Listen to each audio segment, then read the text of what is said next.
Quer falar alguma coisa? Dá um depoimento aí de como é lavar o seu filho.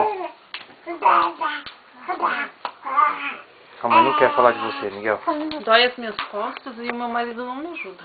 Nunca dá banho no Miguel. Não faz nada, só fica segurando essa câmera aí. Eu sou cinegrafista, cinegrafista não faz nada.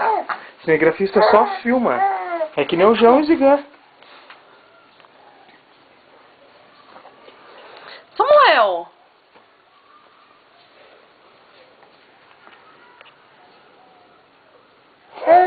Acho que ele deve pensar que a gente é doido, né? Deve pensar. Você é doido, Elsa. Tá bom. Você não acredita em mim? Não posso provar que você é mais doido que eu? É impossível. Não, você casou comigo. Não! Fudeu. Vamos pentear o cabelo? Ó, o Zé Pomada já vai no vídeo, no tubo de pomada, ó. Ó, Zé Pomada. Cabelhoso.